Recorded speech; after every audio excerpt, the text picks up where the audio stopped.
Hey there, everybody, and welcome back. We're going to be jumping into things very, very quickly, as we can see. It's going to be pretty aggressive. The knife round already going to be starting off. I really don't even get to say much, as it looks like Siena, they are just storming in. They're able to win the round already.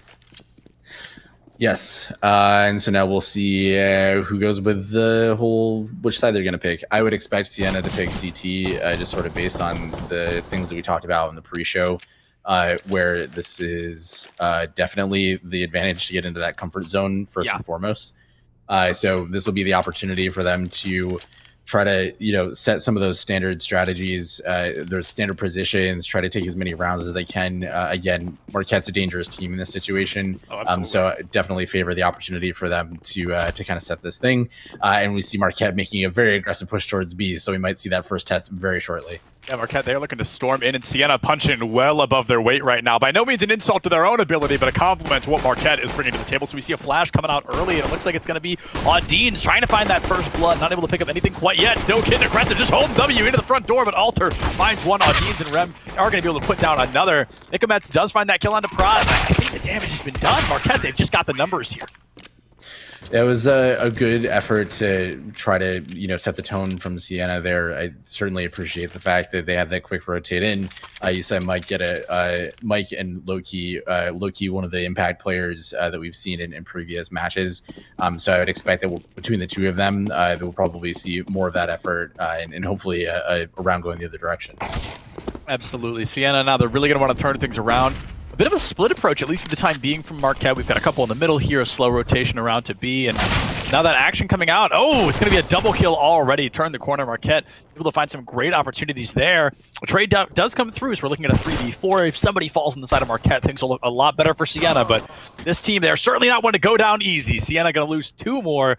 All of a sudden, we've got one player in a dream, a 1v4 here for Siena to win this round, but unfortunately, I don't think we're going to see it.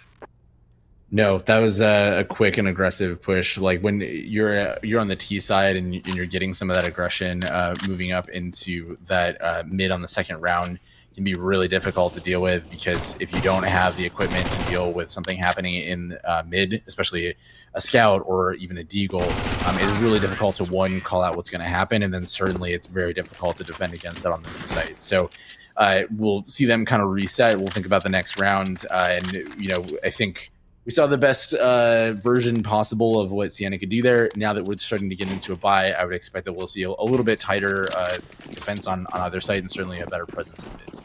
Yeah, definitely so. And I expect Siena, if they're going to be able to turn anything around soon, I would expect it to be one of these upcoming rounds. We see a bit of an aggressive buy coming out from a couple players, or excuse me, all the players on the side of Siena, and still it's just not going to be enough. A double kill already turns into one. We see a couple of kills coming through, a 2-for-2 trade, but it's going to turn into 2-for-3. This Mandalore does pick up that kill out of the third fallen player of Siena. Honestly, a lot of damage has been done. If Siena's going to win a round, like I said, this is the one to win. Yeah, if they're placed smart around these smokes, like you said, it was a good position to be in. We saw that impact that I just mentioned from Loki, the expectation. He was one of those stalwart anchors on the, especially Vertigo last week.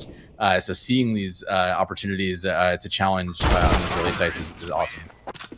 Yeah, unfortunately enough, just nobody on the side of Siena holding their crosshair in the right place, just couldn't react fast enough. But we see Marquette, they're able to turn that one around. It's going to be a great opportunity. And thank you for saying it, because now I know how to pronounce low key. I wasn't quite sure how to figure that one out. But now that I know, we can definitely be keeping an eye on them here. Moving into round 4, Marquette finding themselves up 3-0 early.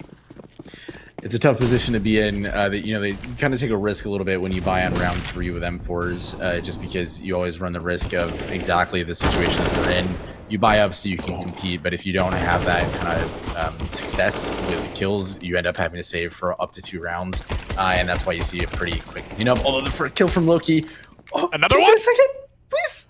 Loki just desperately trying here, but caught out by the firing squad. That is the, I think, 4th round in a row of the 4 rounds we've had where Loki is the last player left alive for Siena. So they are just given an uphill battle to single-handedly turn around, and haven't been able to do it quite yet, but now Marquette finding themselves up 4-0.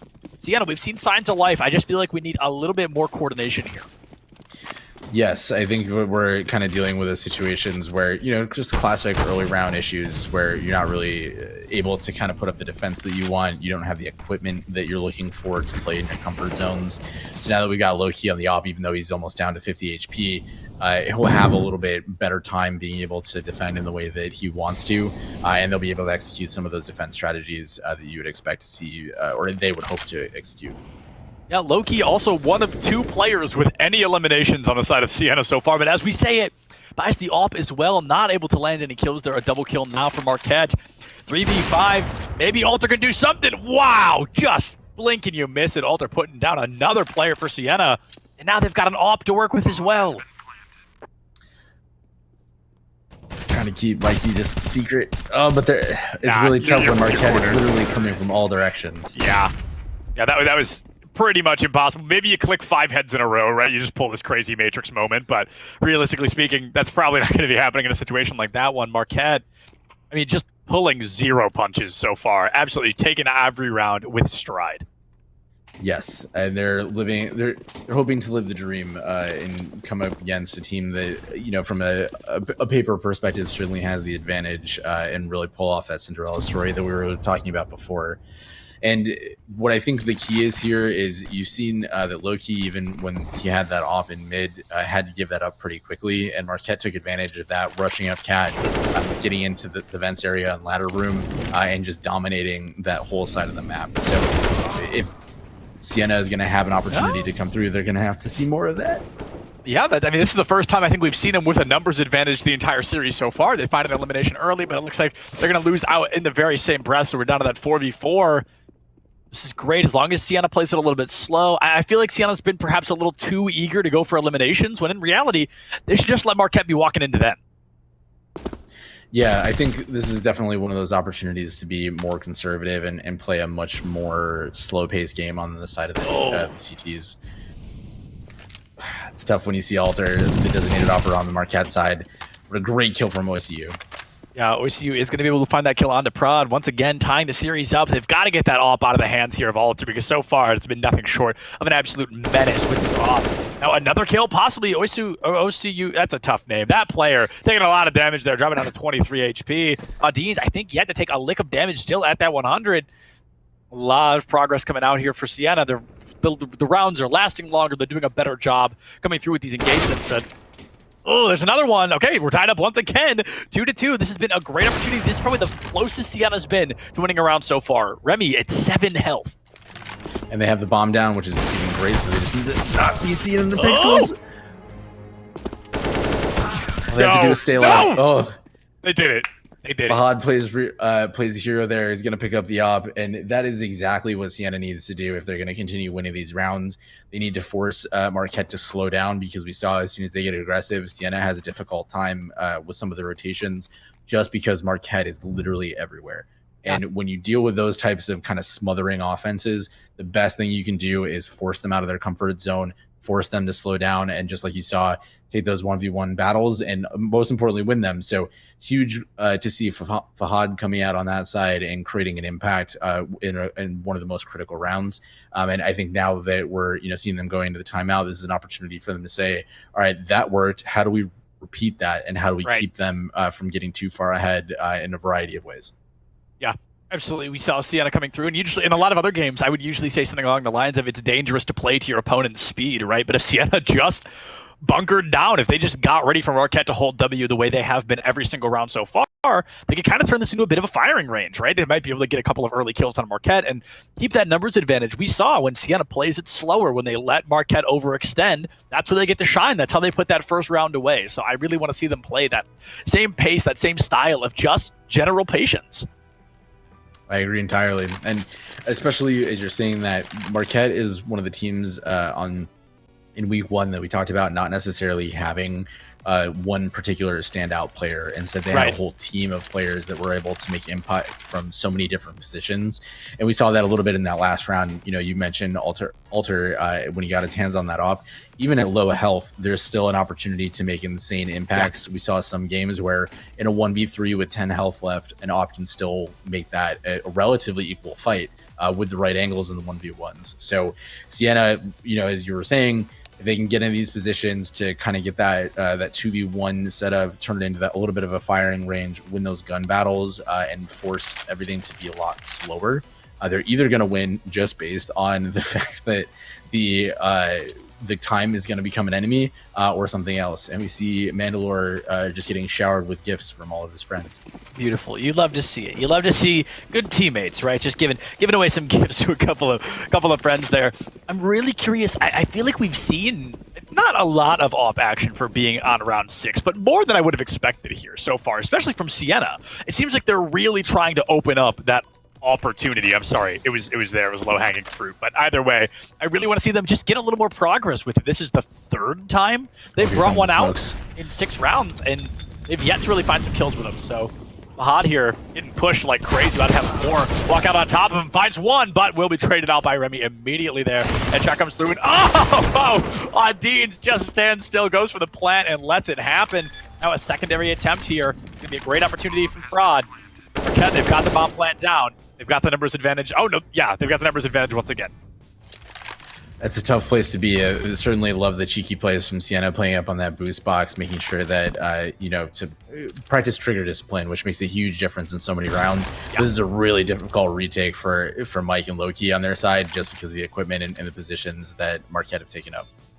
Yeah, Marquette there definitely doing a great job playing that slower, letting Siena have to push into them. Loki picks up 1. You gotta find 2 more. You've got very little time to make this happen. Remy also falls. Now 2v1 in favor of Siena. This might be the opportunity they need to win a 2nd round. Mandalore finds Loki, and I think the damage has been done.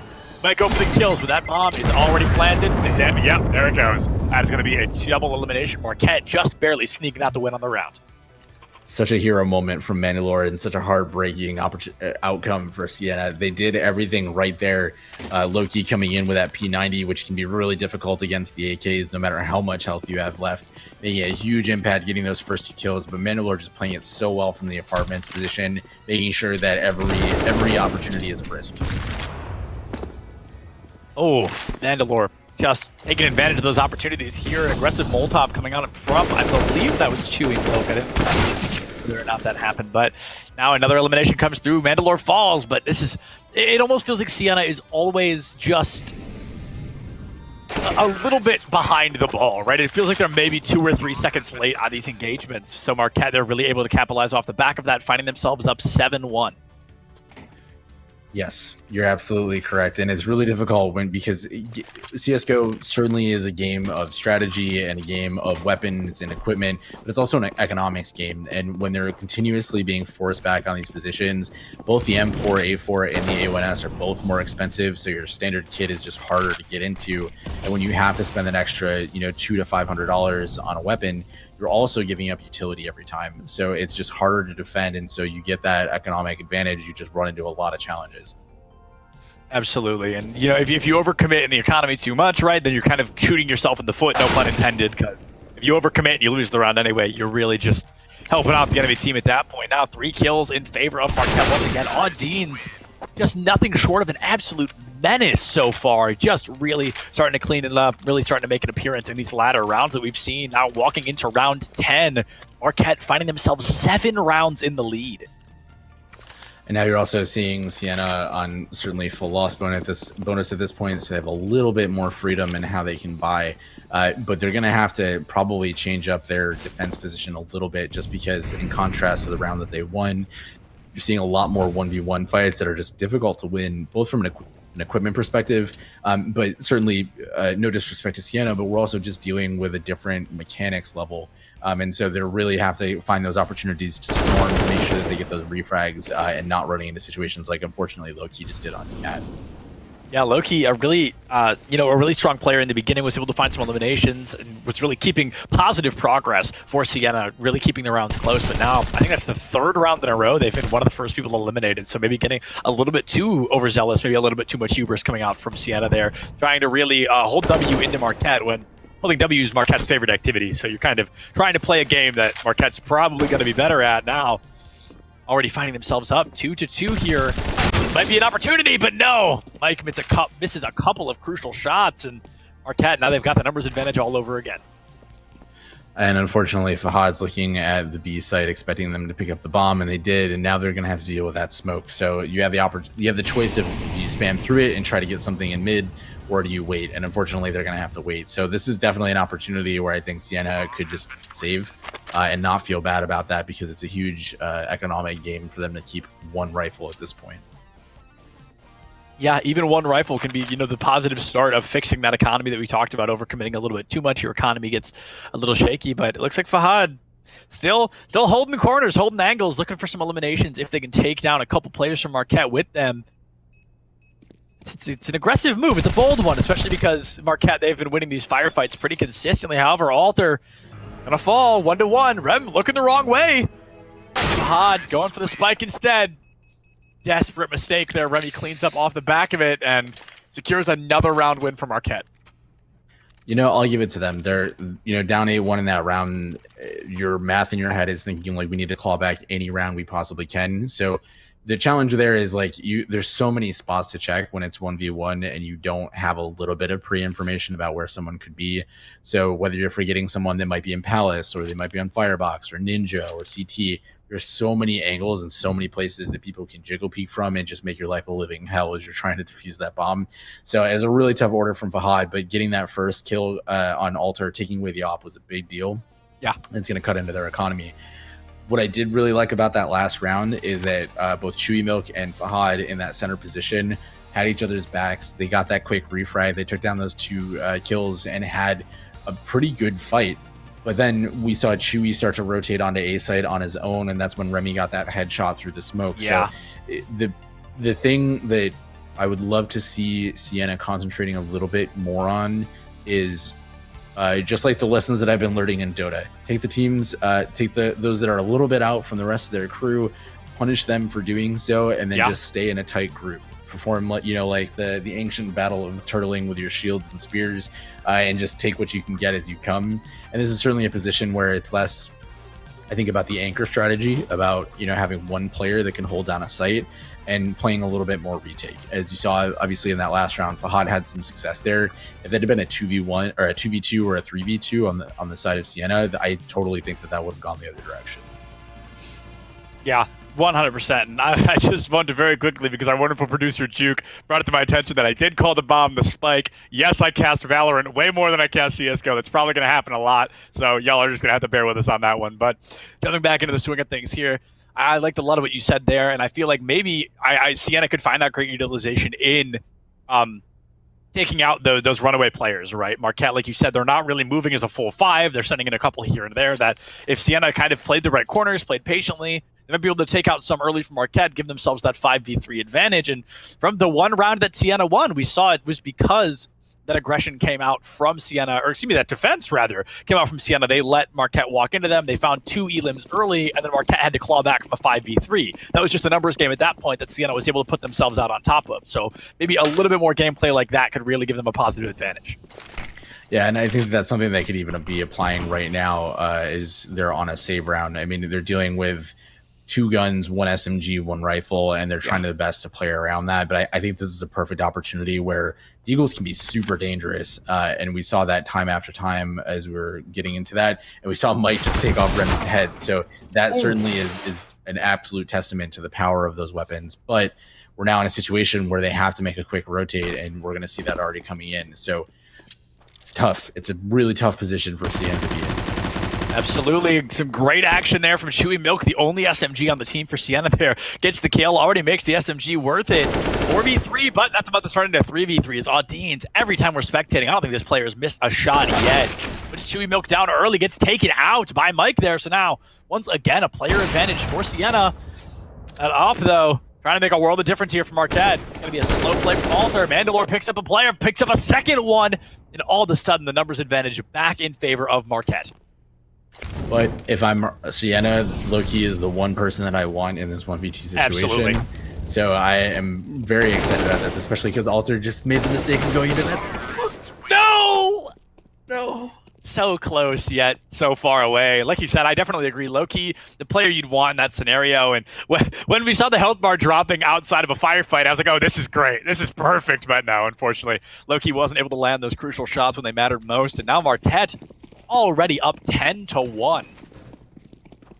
I think we're seeing a little bit of nerves in those situations. I mean, Loki is only a very solid player, but that's just tough. And hell yeah, get that first opening pick. We're going to see that 4v5 for the rest of the round. Come on, Loki, get more. Loki finally making a name. Like I said, they've really been trying to force this off, and maybe that's why Loki may be that kind of specialist on the team, so to speak. Now, another shot. No, but they miss it all the way down to 5 HP. You get to live to tell the story, but I'm not sure how much longer you'll live afterwards. Now, Mike also being taken offline. 2v2.1 here. Yeah, Loki goes down to the Molotov, taken offline. A full V. Oh, excuse me. No, there's 3 players left alive for Marquette. Remy's health bar was so small, I almost completely missed it.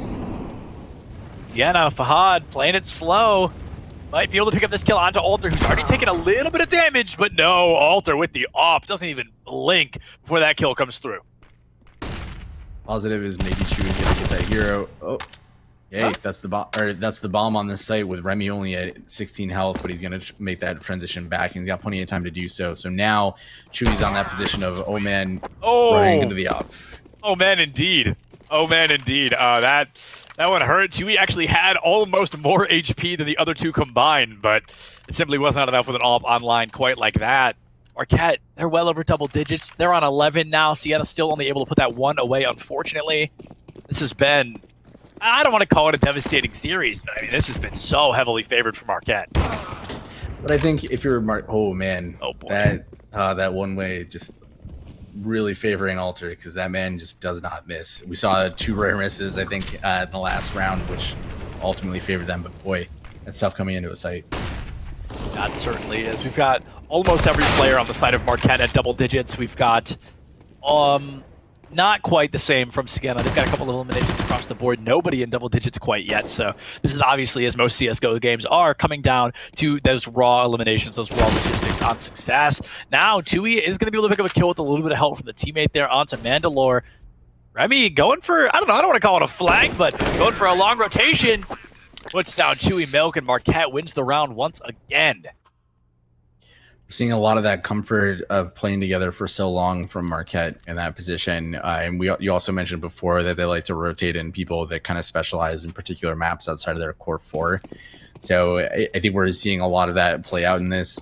Siena, I think, is ultimately doing a pretty good job, all things considered. I mean, their kills don't necessarily reflect some of the impact that they've had, but they are getting some of these pretty good first early round matchups. They're making the games winnable, especially like that. Mike just took out Alter, their op, and Remy's at 16 health. So this is a totally winnable round. But again, you can't overextend, and you have to deal with some of these situations that have punished them before.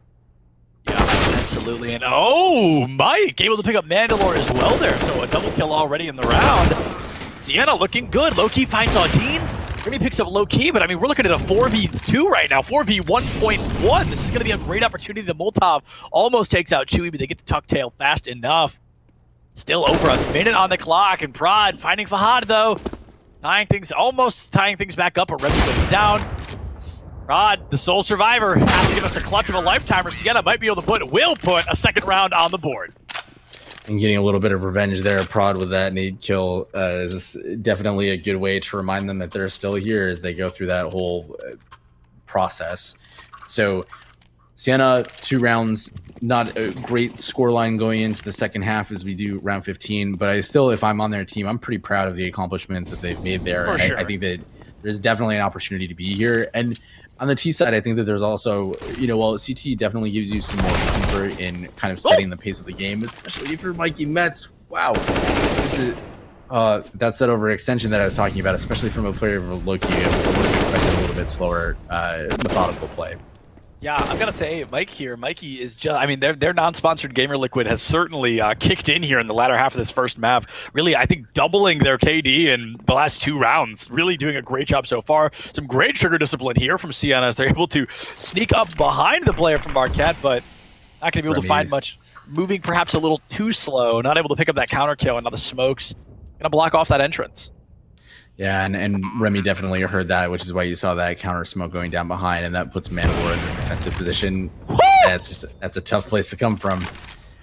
Oh, a tough place indeed. That was brutal. Truly it was. And now Marquette, I mean, they're looking to put a little 13 out here before we jump into the second half. Mandalore puts down Fahad. Might be able to find one more. Mikey's still alive, finds Prod, but will not be able to find those crucial final 2 eliminations. Marquette coming up strong here.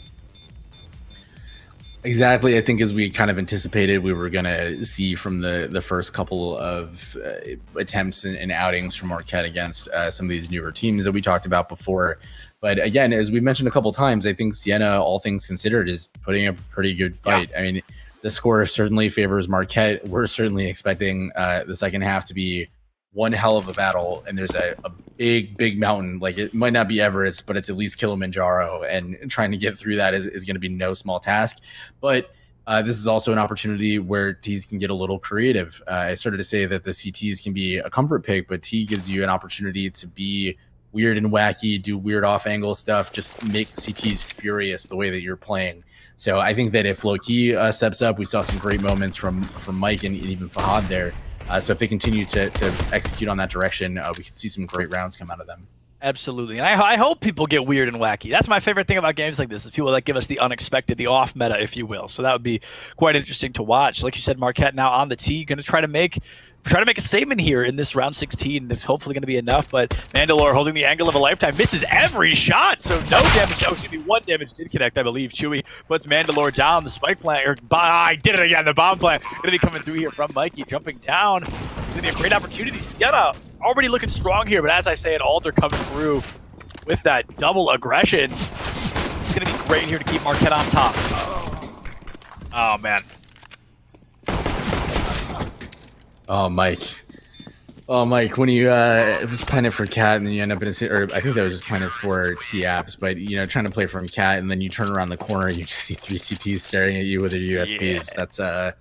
That's a scary moment in a dark alley that you do not want to be a part of. But I do think that we saw there first, they got the bomb down, so that's going to give them a little bit of breathing room as they're thinking about their strategy going into this round and the next.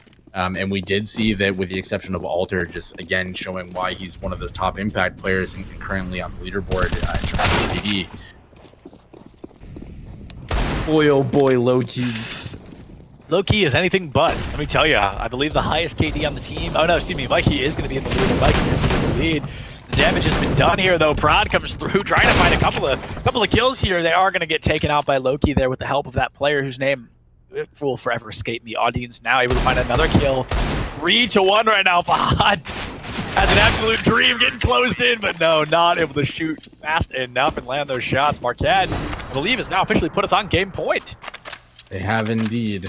So this is the do or die moment on the T side. And again, we keep running into these situations where they're totally winnable, and just, you know, one key linchpin going the other direction makes a big difference. So, you know, it's always fun to see shotguns come out because especially on a map like this, there's just a ton of different situations that could be. We're seeing that fast A execute, and Marquette does not look like they're in a great position. Yeah, they certainly do not. This has definitely been interesting here, just kind of to give a little bit of favor to Siena. I feel like I've been tough on them, but the fact that they're keeping these rounds as consistently close as they are, very, very impressive, especially against a team like Marquette that we know is a bit of a powerhouse team. Now, Remy going for those blind fire through the smokes, actually finding a couple of purchases there. Loki and Chewy are going to take some damage, but now Remy coming out, finding the wallbang kill. Loki finds a trade out, but Mandalore Remy with the 3K here in the round. Just absolute cleanup through Fahad once again, the sole survivor of Siena. Taken down offline, the defuse comes through, and Marquette, they have put up a little bow here on Ancient. With that, I think that round was probably my nightmare scenario as a player, because especially coming into that round, you can create basically your own room, right? You know, you've got smokes pretty much everywhere, and if you're playing offsite the way that Marquette was, you're not going to find any of those early opportunities to create an imbalance and ultimately a person advantage. And then you basically are playing CT at that point. You're defending the bomb from CTs that can come from any direction, including the directions that you came from. And that's just a nightmare. And we saw that play out kind of predictably as a result of that. But again, we're coming into this scenario knowing that Marquette has some of the numbers advantage on paper. Siena doing a great job putting up a fight and trying to make sure that every round that they come away with counts. One thing super important on this is as we think about league standings, rounds are the tiebreaker and the second biggest impact. So every round matters, especially when there are teams that are in a similar position in terms of their newness, we'll say, and certainly that gives them a little bit of an edge. So great game, great first map, and very looking forward to seeing what happens with Ancient. Yeah, absolutely. I'm very excited to see what's going to be brought to the table here in this second round. I don't know if we're throwing it to a quick break. Yeah, okay, we're going to be throwing it to a super short break between these maps. We'll be right back in just a couple of minutes with map 2, Siena and Marquette. We'll see you back here in just a couple of minutes.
Well, howdy, everybody, and welcome back. I hope you missed us just as much as we missed all of you at home. We are going to be jumping into the knife round here on Ancient, and it's going to be a quick one. Everybody going to be running it down mid, looking for those first eliminations. We're going to see who it is. Audine, the first one to find that kill. Looks like Loki and Fahad, the next to go. Mike picks up an elimination, but going to have to pick up 4 more to win the round. Marquette take the knife round in the blink of an eye. Yes, and I think we see the predictable side choice moving over to the CT. And again, this is, of course, the map pick of Marquette. So I'm sure that they've got a strategy and how they want to attack this and what to expect from it. Yeah, there's definitely going to be a strategy kind of making an appearance so far. Kind of see, I don't know. I feel like Marquette doesn't need a strategy, so to speak. I feel like they have just been so dominant so far. All their strategy, just click heads, right? Able to find some great value off Fahad, the first to go. Yeah, absolute shooting right there. Firing squad just taking out Siena one by one. Marquette, just blink of an eye, they take the first round. It's a really tough thing on this map in the early rounds because there are a lot of long hallways that the USP is obviously just going to win that matchup. And when you're on the side of the T's, it's a little bit more difficult without utility and out some of the tools you get in your later buy rounds to open up some of those avenues of attack that are just kind of critical. And I don't know how well Siena has practiced this map. And oh no, Remy. Oh, it even finds a kill, picks up a second one off the back of it. But now we're tied up 3-3. Oh no, wait a minute, no. 3-0. Oh my goodness, I didn't even get to finish a single word, and Siena was wiped off the face of the earth. I did not expect a double nade. I guess you never really expect the double nade, but sometimes it comes through, and man, is it exciting when you see him. Yeah, a courageous move, to say the very least, but one that definitely worked out well at the end of the day. I don't know. There were so many small moments where that really could have flipped either way, but you know, Marquette, they walk away off, and they're going to send in a couple of aggressive strats here. Low-key picks up that first kill onto Prod. First time in a long time, Siena's got that numbers advantage here. Pick up one more kill, though, to really make these numbers worth it. But Alter finds one. Audines picks up another. Mike finds that kill onto Audine, so we're tied up all over again, 3-3. Low-key taking just a little bit of damage. Oh, and Alter just dismisses them from this mortal realm. 2 of them taken down. 3v1. It's going to be not impossible, but darn tootin' difficult. You've given yourself away with the spray, and Remy picks up the kill. Marquette walking away 3 rounds in a row, probably less than a minute. And you really see Marquette already favoring some of those longer range weapons, and what you saw with the AUG and with the AWP. And Alter is going to be such a dangerous player because playing from that back area, as we saw up there, like, you know, the Temple CT spawn area, it's very easy to rotate. And again, you have those long hallways and those crazy places where the AWP is just an incredible tool. The AWP is an incredible tool indeed, and Alter showing us just that. Finding a double kill will get traded out by Fahad there. Oh, here comes Audines with the flank of a lifetime. Picks up 2 already, looking to find that third one. Put a bullet in the dome and send him home. But no, Fahad with the AWP gets the counter kill now. 2v1, Fahad and AWP in a dream here. This is going to be very, very difficult, especially when you get flanked just like this. Mandalore picks up the kill with the shotgun and wipes another round off the board for Marquette. I think that illustrates really well the danger of this map from the CT side and the ability to collapse from so many directions at so many different levels of approach. I mean, when you're coming in from that window area, from Donut or from that house area, you're coming in above where you're being in like that mid pit. So that's a really difficult thing to defend from. And if you make that progress into Donut or into house, you still have to worry about somebody just rushing through caves into that window area and just being completely destroyed. Yeah, now it's going to be Prod going to get aggressive here, puts a little bit of room. Mandalore finds one. Prod does put down Fahad. Another round where it's that 5v5 tie-up, and then Siena, they just start dropping like flies. There's so little to be said because this team just consistently finding themselves caught out early. Another thing that I've noticed kind of on the Siena side is like when they get into these positions, when they're in those 2v1s, they're doing really great. But sometimes as they're just kind of peeking around, they're not quite committing and they're not quite shoulder peeking. So I think we've seen quite a few times when Alter staring at that AWP is just able to see like a hand or a shoulder pixel, and it's creating these situations where Siena's just giving up more information that they need to in that particular moment, and that especially on this map with the quick rotate times is really dangerous. So now that we're into a more comfortable buy position from the T side, with the exception of OCU on the scout, maybe something, or we're gonna see more of the same. Yeah, Mandalore finds Chewy Milk early, Fahad down before a firefight needs to begin. Maybe Mike picks up something, but Audines finds another kill, sneaking up in the back line here. This is just Siena. They're getting collapsed on every time. They just caught out. You cannot defend yourself from every angle, right? And that just seems to be the strategy Marquette is really running away with. And it's particularly difficult because in this map, if you don't control that mid area and you try to say just commit to A main or just commit to going onto the B site through that that initial T outing, you run into these situations where you can still have the CTs just rushing through mid to get to either of those sites, still create problems, or as we saw in 1 or 2 rounds, Siena tries to make that exit onto the site and they're just getting picked out because of those choke points. So it's a really difficult place for them to be in if they don't have a little bit more confidence in that mid area. Yeah, 100%. And sometimes it's crazy because games like this can be more about confidence than they can be about actual skills. If you allow yourself to get what we always kind of say, mentally boomed, right? If you allow yourself to get a little off your mental game, you're going to perform worse in the physical as well. So Siena, they need to look at every single round as just that GG go next. And this looks like a great round for them already. Mandalore taken offline by Low-Key. One more kill could really turn this around for Siena. And there it is onto Alter. Got a 5v3 advantage here, and it's going to get even higher as Low-Key takes out Audine. Siena there looking to put a round away much earlier than last time. Let's see if they're going to be able to do it. Rodkey gives away a lot of great value, but gets traded out there. Now Remy picks up Mike. Something so good, starting to look so bad as Remy finds a double kill there. 2 in a row with the AWP. Both players from Siena, critical condition. If anybody's going to turn this around, it's going to be Remy. It is indeed, and it's just another of those long hallway approaches, and Remy just being so impactful, and now we have this incredible mismatch between a Pro 90 and the AWP, where there's just no comparison on that distance, because even if Alter misses, Remy misses, which is rare as we've seen from this round alone, it's really difficult to punish that mistake. So Remy now comes into a bomb site where there's so many different angles that they have to chase, and Low-Key is just hiding for his life, trying to make sure that he burns as much time off that bomb clock as possible. Remy the type of guy to nonchalantly 1v4 in a matchup. And, no way! What is going on? Shoot him! Look! I just walk into the smoking. No! No way! Oh no! As the pugs say, pros don't fake. But oh my god, Remy, what a crazy round. And this is exactly what I was talking about before with Marquette, where at any given time, any of these players on this roster can have one of these huge plays. I think that was a 1v4 that he ultimately came away with that off play.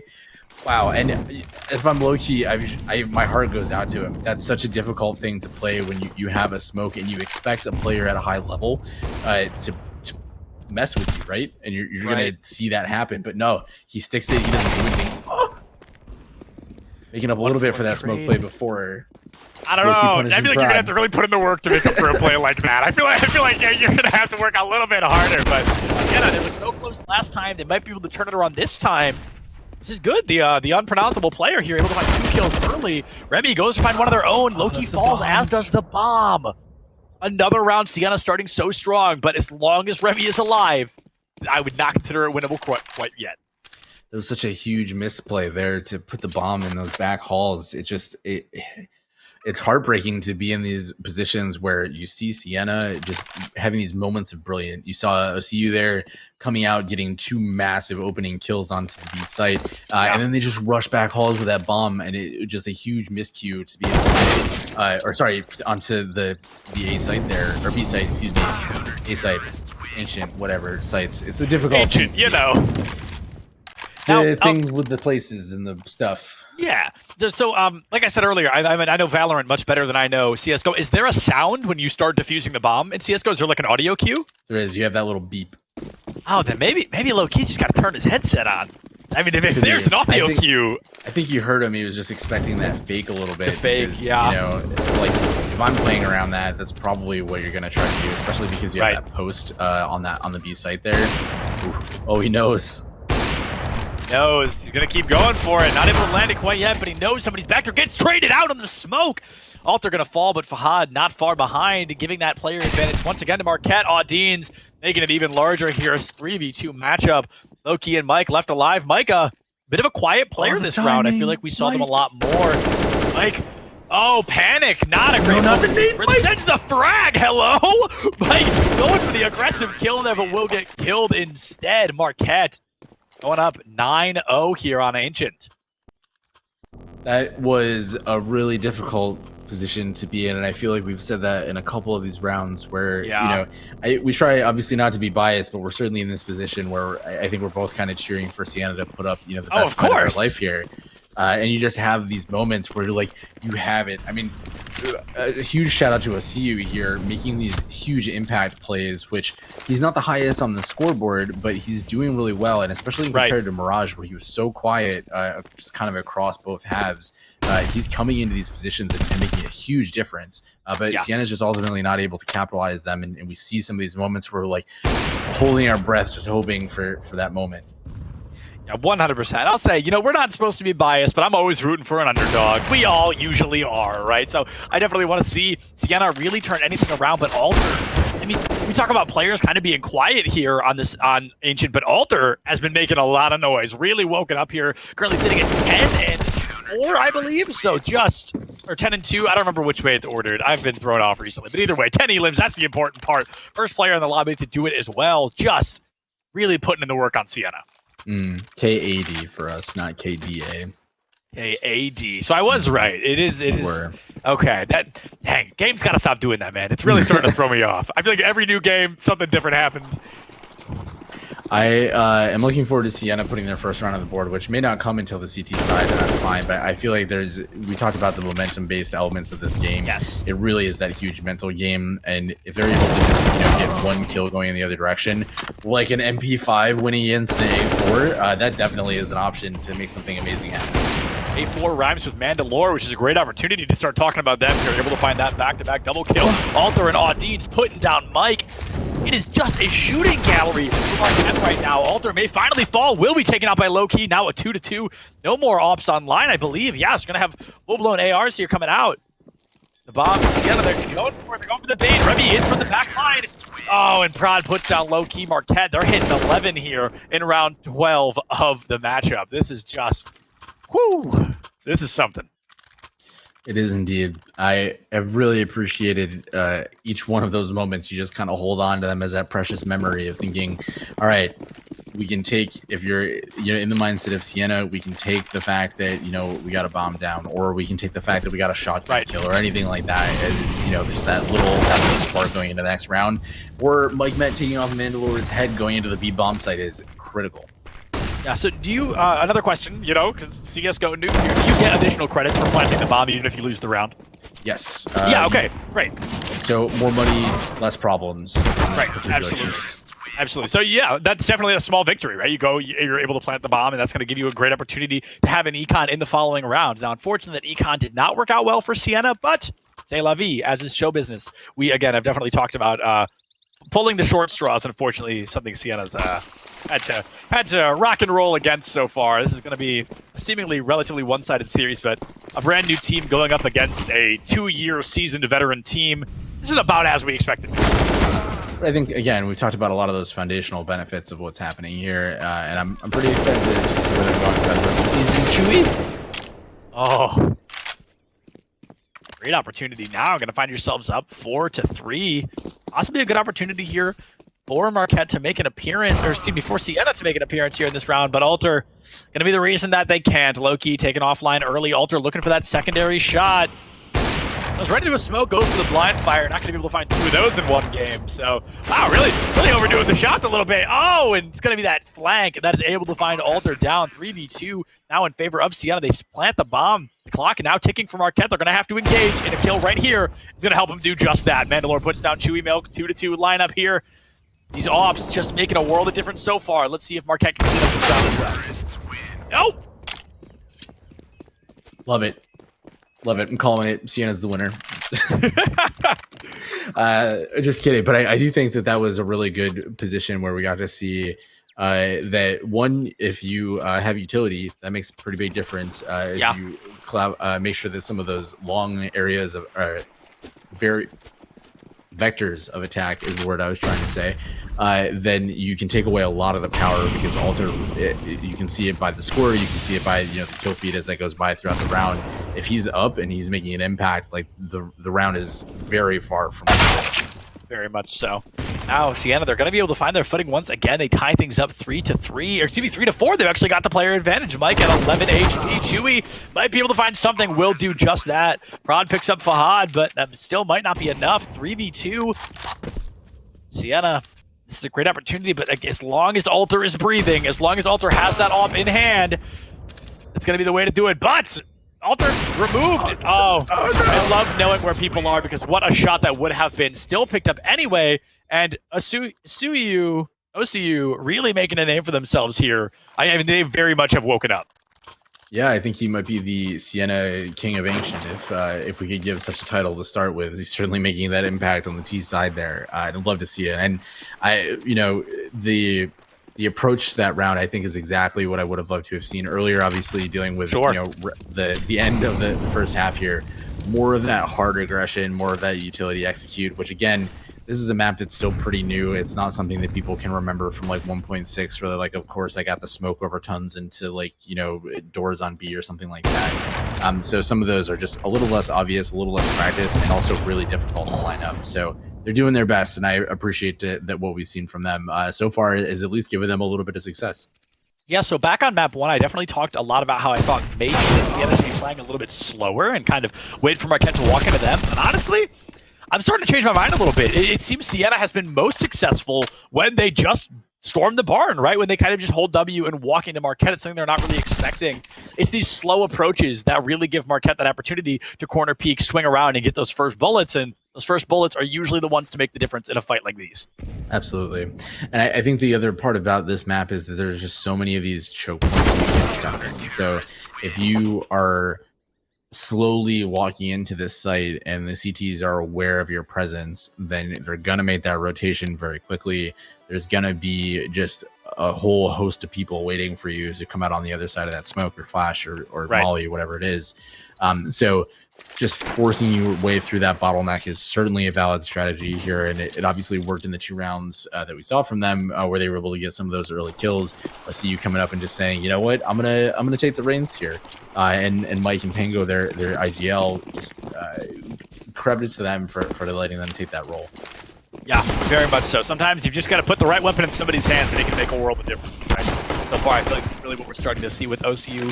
However, it may be too late. We're looking at Marquette only 3 rounds short of walking away with Ancient as well, walking away with 2-0 on their lineup today. Bomb's already been planted. Low-key picks up 1. Mike finds another. Siena, they're keeping this neck and neck. They are really starting to overperform here in the latter half of Ancient. Oh, Prod really wants that knife. But maybe they're going to get punished for it. Look. That's tough. Yeah. Sometimes you need another one of those rounds. It's good to be able to punish the greedy in this world, right? And try to take whatever you can from there. But we find Siena in that predicament of they're going to have to probably force up here. They can play for a tie, of course, but they might be thinking, let's just try to get what we can out of this. And if we can turn it around, that could potentially mean a free round or 2. And ultimately, again, as we're talking about the standings, it's certainly critical to have any round you can win.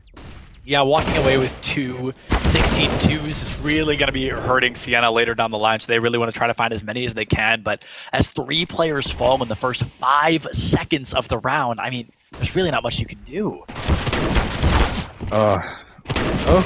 Hey. That was a particularly challenging round because if you noticed on the player loadouts, only a few of them had armor, which means that when you're playing against a Galil, which can be an okay weapon, it certainly has an impact when it's necessary, is suddenly a lot easier to deal with. So now Siena, playing for their lives, trying to get as many rounds out of this, is dealing with a pretty hefty last round, potentially this round. Yeah, but definitely we may have looked our penultimate round in the face, and now we are kind of walking away from it here. This is going to be for Marquette to walk away and really, I mean, pad their own kind of stats, right? Walking away with 2, 15, or 16 twos would really be great. Just kind of a, not only for team morale, but just for the scoreboard in general. It certainly is shaping up, at least after the first week, to be, as we alluded to a little bit earlier, a Colorado and Marquette just kind of being the primary dominant teams. We also saw a pretty convincing win from Iona College last week, and DePaul. DePaul ended up winning 32-12 in their 2 maps. So you see some of those differentials that suggest, at least in those matchups, pretty solid foundational teams. So this unfortunately is just a tough matchup for Siena. But again, as we're talking about getting into that top half and ultimately qualifying for playoffs in the spring, it's possible you can play for the midfield. It's like in F1, if you're not Red Bull or Mercedes, you're going to have to deal with the fact that you're fighting in the midfield. And Siena is certainly in a great position to do so. And getting a couple rounds against a team that's pretty difficult to win those against should be something that's a huge accomplishment in their minds. Absolutely, absolutely. And I'm trying to do the quick math, but I'm probably going to get it wrong. It was 16-2 both times, I believe. So that's going to be 18 rounds. You won 4 out of 36. I don't know the percent on that, but that is going to be definitely not good for those percentiles. So it's like 16% of rounds or something along those lines. Sure, I'll believe you. I'm not going to pretend I know the answer, so I'll let you go ahead and try to get that one figured out. That was definitely Siena bringing the heat to the table. We've seen some positive moments there. I definitely think that's a team that we can look to see improve throughout the week, or the weeks rather. They've shown some great growth, some great potential as well. And I've said it already, going up against Marquette in week 2, that's just one of those unlucky matchups, honestly. But at the same time, you think about it and you're saying, you know what, let's get it out of the way. Let's take some of these tougher matches early on, and we're going to learn a lot from it. We're going to continue to push in there. It's pretty great. And, I think we saw, and we've commented this a couple times throughout the stream, Loki and Mike, huge foundation for that team. Yeah. And then we saw some of those wake-up moments from Osiu, from Fahad on Mirage. I loved the different ways that they've shown a little bit of brilliance to build into something better. So I certainly expect that to continue throughout. And then on the Marquette side, they're great. I mean, everybody on that team did wonders for their particular impact. So I can't wait to see them playing against DePaul and especially Colorado coming up. Marquette was good, still good. Able to make some great progress there. We're actually going to get to talk to one of the folks from Marquette in just a couple of minutes. We're going to throw it to a super short break. I'll be right back with an interview. We'll see you folks in just a sec.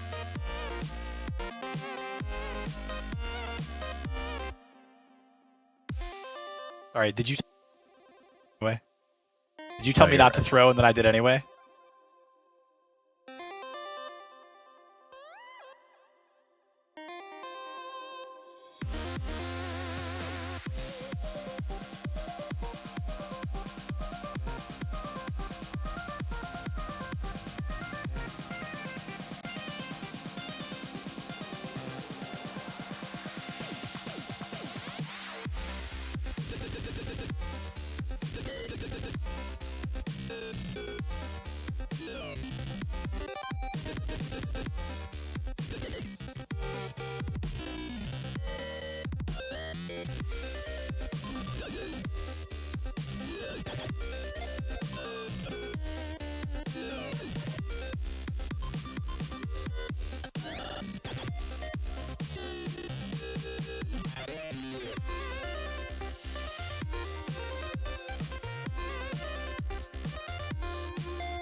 Well, what's going on, everybody, and welcome back. Just one more time for this first game. Still Septilence and Viking here to bring you an interview with Audines, the player making a difference there on Ancient in particular. So, Audines, how do you feel, man? That was a really convincing win for you guys.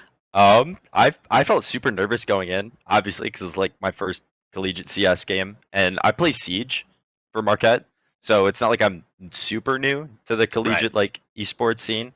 But a game I don't normally like main, because obviously I got to put my time into Siege. But I feel good. I feel really good about it. I mean, let me say, I wouldn't have known that had you not told us. I thought you played super well, some super convincing gameplay there in the CSGO lineup. So it definitely shows that you are no stranger to first-person shooters, at least. That was definitely in the mix. So I want to ask, maybe this is a question not great for you if you're not always going to be here, but for Marquette as a whole, kind of how do you guys feel about moving forward in the rest of the season? That was a super convincing showing here in week 2. How far do you think you can really take this? I think the whole team feels pretty good. I mean, the Villanova game from, I think it was last week, obviously we did really well. I think I was in the chat for that, so I saw a little bit of stuff going on. Our morale is really, really high. We're feeling really confident. Got our strats down. It didn't take me too long to learn them.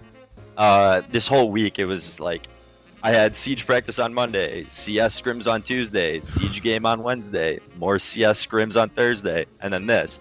So the whole team feels pretty good, me included, even though I'm not like official, right? The whole team feels pretty good, and I think we're gonna go far. Absolutely. It's great to hear. And you mentioned in the pre-interview that Migs, who team leader, huge impact, especially in that first week, one of those names that we saw come all the time in the kill feed, and certainly as we were talking about impact moments. You mentioned that they weren't here, neither was Justin. So can you talk a little bit about what coming in to fill some pretty big shoes as a sub, what that kind of process was like, and what it was like in your first series with us? I have to say it was really, really daunting, especially because Migs is such an impact player. He's usually the IGL, and Remy, as an IGL, he was IGLing throughout all our scrims. So Migs and Justin were sitting out. So I got really used to him calling the shots. Hey, we're gonna pinch, we're gonna do our B strat, we're gonna do pistol, stuff like that. So I got used to taking orders from Remy, which was great, and I feel like I really knew what was going on there. So. I feel like it didn't make as much of a difference for me because it's not like I've been playing all season with them to begin with, I was kind of just new, and like I got used to what we were doing as opposed to what they were doing before and stuff like that. So Migs and Justin are two of the people I'm more close with on the team as well. So it was a nice opportunity to get to know the other guys better. I know Tyler's new. I just met him in person a few weeks ago. And it was really nice getting to know these guys and getting to feel how they play and stuff like that, how to play off them. And usually in comms and stuff like that, I'm a little more like passive. So when someone tells me, hey, yo, like my boost play on Tetris, that was more Bryce saying, like Mandalore saying, hey, yo, Audie, I'm going to boost you. And I'm like, okay, sounds good. Jump up there. Yeah. So overall, like back to the question, a little daunting for sure. My goal was strictly, I'm trying not to bottom frag. Like I'm trying to like maybe make some bolder plays, make some plays that are unexpected, like that you don't see a lot in collegiate.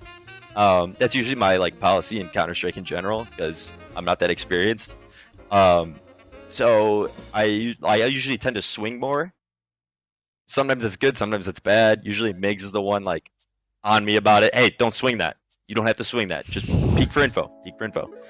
But I think I did okay.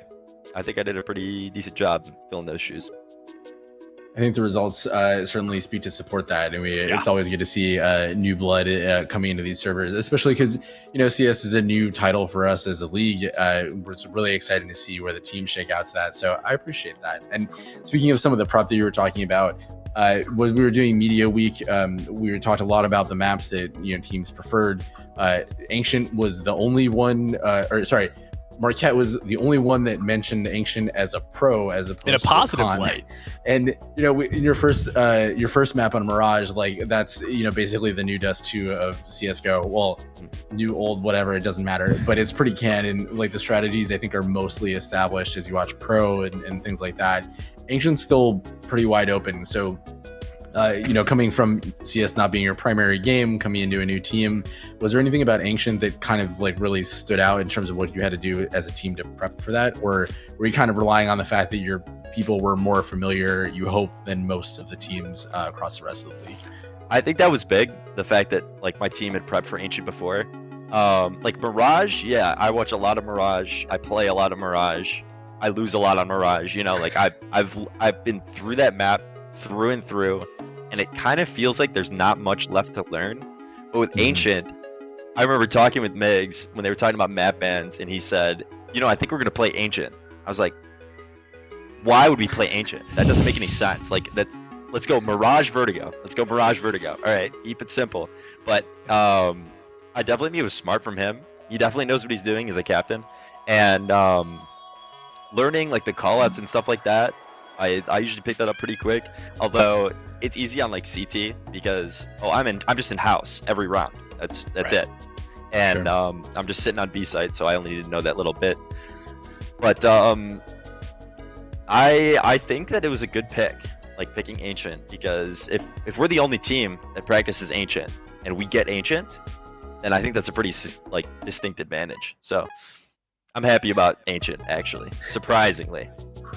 Hey, it was really fun to watch. I mean, it's something that even we as casters have to go back and remember, like, wait, what do we call that one position? Because it's still not quite ingrained in our DNA the same way that Dust 2 is, as an example. But it's a real pleasure to watch. So I really appreciate you sharing all that. And, Sepulence, I'll let you take us out.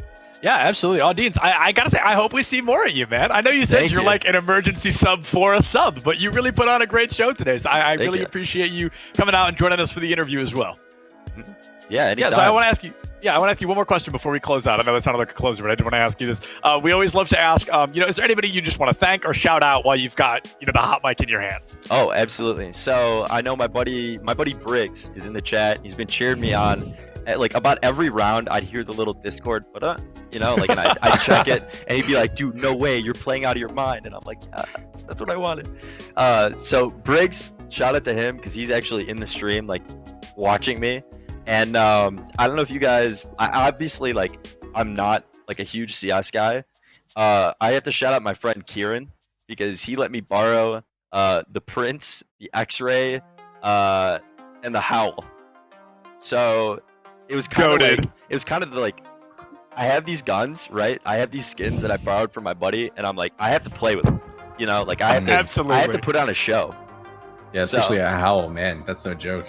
Yeah. I got super lucky that he loves CS and he has a ton of skins and stuff like that, and he was willing to let me borrow them. And of course, 7 days, right? They're going straight back, no problem. But yeah, I gotta thank those two in particular. Absolutely. Well, audience, thank you so much for joining us, man. It has been an absolute pleasure. And please tell the rest of your team, we only get to talk to one of you guys, but a massive congrats. You guys put on an incredible show today. Thank you very much. Absolutely. And folks, believe it or not, that is not even close to us being done with CSGO. We've still got 2 more games left for you guys in just a couple of minutes. In roughly 10 minutes, expect